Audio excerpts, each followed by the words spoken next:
Bueno, y después de esta mención que estábamos viendo, yo le quiero preguntar si es que alguna vez usted ha escuchado hablar que Venus tendría características similares al planeta Tierra. Hay varias explicaciones, pero que vamos a conversar en profundidad con un experto, pero lo que más nos llama la atención respecto a este tema es que hay algunas imágenes que muestran indicios de algunas erupciones volcánicas hace varios años, hace más de 30 años en Venus, pero llama la atención porque ese planeta no tiene placa tectónica. Entonces nos preguntamos cómo puede ocurrir esto. ¿Es probable que Venus tenga características similares a la Tierra? ¿Podría haber vida en Venus, por ejemplo? Son preguntas que nos hacemos y que más bien le vamos a hacer al profe José Massa, que nos acompaña a esta hora de la tarde, astrónomo de la Universidad de Chile. Como siempre, un honor tenerlo acá en CNN Tiempo, profe.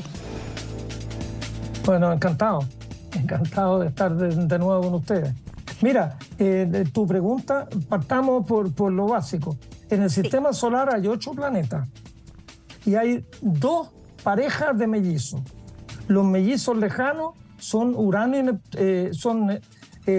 Neptuno, que son tremendamente parecidos. Son casi iguales en tamaño, casi iguales en masa, casi iguales en todos los parámetros. Urano y Neptuno son primos hermanos, más bien como gemelos. Y por el lado de acá hay 2 mellizos que son Venus y la Tierra. Venus y la Tierra son casi del mismo porte, casi de la misma masa, casi están en el mismo lugar del sistema solar. Mercurio es mucho más chico, es la mitad, menos de la mitad de la Tierra. Marte es como la mitad de la Tierra, pero Venus y la Tierra son iguales. Ahora, Venus está más cerca y eso ya le da ciertas características. Pero lo que es muy interesante es ver qué ha hecho Venus, porque en principio, si uno mirara de lejos, si uno viniera de Alfa Centauri, vería 2 planetas muy parecidos y esperaría que fueran muy parecidos. Y son, a la larga, tremendamente distintos. Venus tiene un efecto de invernadero que calentó y calentó y calentó el planeta y que lo llevó, por el calentamiento del efecto invernadero, una atmósfera 100 veces más gruesa que la atmósfera terrestre y tiene 460 grados Celsius en su superficie. Y hay una presión atmosférica que es de 90 atmósferas. Es decir, aquí tenemos una presión de 1 kilo por centímetro cuadrado, la presión que tenemos a nivel del mar. En Venus son 90 kilos por centímetro cuadrado. Es decir, ahí también te estoy respondiendo una pregunta que tú insinuaste. Vida en Venus es imposible que haya. A 460 grados estaríamos todos cocinados y además aplastados como panqueques. La presión es muy fuerte y la temperatura, 460 grados, imposible. No hay ningún bicho de alguna especie que pueda soportar 460 grados. Y, profe, entonces, ¿por qué es tan interesante el tema de Venus? Se lo planteo también porque se encontraron volcanes. Los volcanes son superficies donde podrían habitar humanos en los alrededores. Claramente usted está diciendo que es imposible vida humana, pero ¿por qué se puede hacer esta comparación importante respecto a los volcanes entre Venus y el planeta Tierra? Bueno, un planeta que tiene las mismas características internas, digamos, la misma masa, debe tener también un manto y debe de haber actividad interior en el planeta. El planeta, todos los planetas tienen elementos radioactivos en su interior. Al irse descomponiendo los elementos radioactivos, generan mucho calor. Entonces el magma del planeta está caliente y puede estar líquido. Entonces puede encontrar una manera de salir a la superficie. En Venus hay un volcán que tiene un nombre medio extraño, que se llama Maat Mons, el monte Maat, que es un volcán muy, muy grande, el volcán más grande de Venus. Se conoce hace mucho tiempo, pero lo que ahora se revela, y que esto es bien interesante, a mí cuando vi la noticia me extrañó y la leí bien, es el planeta Venus está tan nublado que es imposible verlo desde acá. Es imposible verlo incluso en una nave orbitando, porque la capa de nubes es muy gruesa. Pero la sonda Magallanes, que operó a comienzos de los años 90, fue a Venus y hizo una cartografía vio toda la forma de la topografía de Venus, tirando ondas de radar al suelo y detectándolas de vuelta. Entonces, en el fondo, todas estas cosas que estás mostrando tú ahí, que son muy bonitas, no son fotos, sino son reconstrucciones de ondas de radar que se tiran al suelo. Las ondas de radar penetran la atmósfera, llegan al suelo y dan un bote para arriba. Y eso lo detectaba la sonda Magallanes.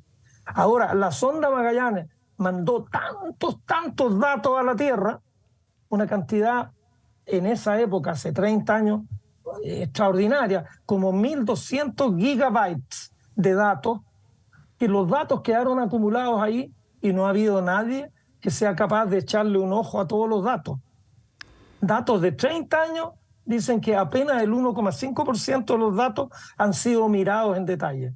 Hay un 98,5% que no han sido mirados. Y ahora unos astrónomos norteamericanos toman ahí alrededor del monte Maat y toman una imagen de abril y otra imagen de octubre del 91 y se dan cuenta que el suelo cambió en el pie de este volcán y lo atribuyen a que está fluyendo lava y que la lava llenó un pedazo que dicen que es de como 70 kilómetros cuadrados y lo comparan con las erupciones de lava del volcán en Hawái.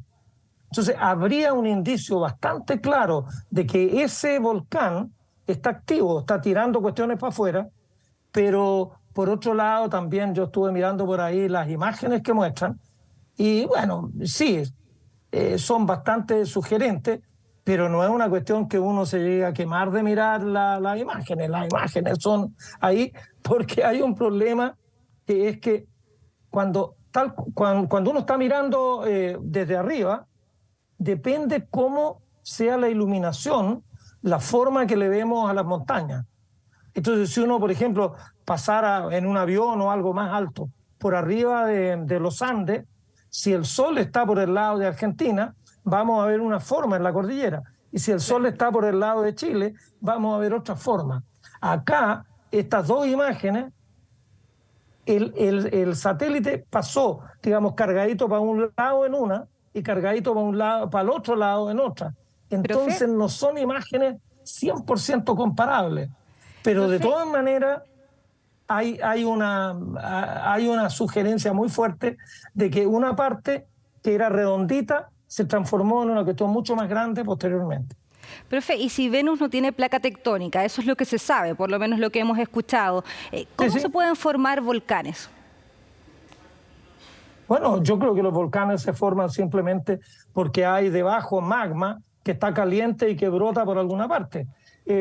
Ahora, la verdad es que yo no soy geólogo y no estoy al tanto, al 100% de que la tectónica de placas, bueno, yo creo que en la Tierra hubo volcanismo cuando todos los continentes estaban unidos y corrientes en el interior del planeta han ido moviendo algunos continentes para un lado y moviendo otros para otro. A lo mejor en Venus eso no ocurrió. A lo mejor la temperatura superficial es tan grande que cambian las condiciones. A lo mejor, claro, la roca no está derretida a 460 grados. Pero mira, el plomo que lo conocemos acá, está líquido en Venus. El calor es tanto que el plomo está líquido. Entonces, bueno, mira, Venus es un misterio. Porque ¿por qué llegó? Sí. Marte tiene una atmósfera que es el 1% de la atmósfera terrestre. El 1%. Y en cambio Venus tiene una atmósfera que es 90 veces más gruesa y con 90 veces más presión. ¿Nos puede pasar algo así a nosotros? Este calentamiento global, si se va realmente al extremo y se evapora todo el océano, si todo el agua del Océano Pacífico y del Atlántico y del Índico y de lo que tú quieras se va a la atmósfera sería millones y millones de toneladas que nos estarían apretando para abajo y el efecto invernadero sería brutal. Entonces, el efecto invernadero podría tener una cuestión catastrófica en un planeta. A lo mejor en Venus lo fue así. ¿Podría ocurrir eso en la Tierra? La gran pregunta es esa. Y ahora, esto de si hay vida en Venus, yo personalmente creo que en las condiciones actuales es imposible que haya vida. Nadie cree que haya. Pudo haber habido hace 2.000 o 3.000 millones de años. Pero ahora...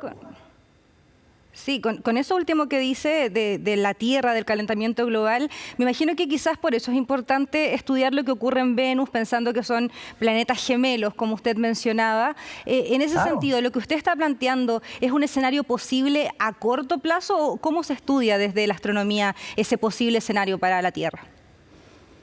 Mira, en astronomía a corto plazo son 1, 2, 3 millones de años. Así que no es en 2 elecciones más, bueno, para el próximo presidente, no. El corto plazo en astronomía son millones de años y el largo plazo son 2.000, 3.000 millones de años. No, las cosas no ocurren con una celeridad tan grande. Pero de todas maneras es muy interesante ver por qué. Sí. Mira, en Venus, si uno le quitara la atmósfera, si vamos para allá y le quitamos la atmósfera, Venus podría tener una temperatura en el Ecuador alrededor de 60 grados, que sería un poquito más caliente que lo que ocurre aquí en el Caribe. Pero si uno se fuera hacia los polos, Venus tendría una temperatura perfectamente agradable. Entonces Venus sería habitable, a pesar de estar a 2/3 de la distancia al Sol. Dicho así, la Tierra está a 150 millones de kilómetros del Sol, Venus está como a 110 millones de kilómetros del Sol, está más cerca, recibe como el doble. Es decir, si tú te vayas a quemar al Caribe venusino, recibirías el doble de radiación por centímetro cuadrado de piel, el doble. Y eso haría que la temperatura en el Ecuador fueran 60 grados. Acá la temperatura promedio es 10, 12, 15 grados en promedio. Pero resulta que la temperatura en Venus es de 460 grados, porque el calor está atrapado y la atmósfera no lo deja salir. La atmósfera es opaca al infrarrojo. Entonces Venus trata de enfriarse, pero la atmósfera mantiene todo ese calor atrapado. Podría ocurrir algo así en la Tierra, en 1, 2, 5, 100 millones de años más. No te digo que mañana, pero si entendiéramos por qué le pasó lo que le pasó a Venus, a lo mejor podríamos tomar medidas adecuadas para saber qué es lo que podríamos hacer para que no nos pase a nosotros. Profesor José Massa, como siempre, un honor conversar con usted de estos temas que nos interesan tanto, que a veces vemos tan lejanos y que usted nos puede acercar a un lenguaje más gráfico y más simple. Así que le agradecemos por estos minutos con CNN Tiempo. Ojalá estemos tomando contacto lo antes posible. Bueno, encantado. Muy buenas tardes.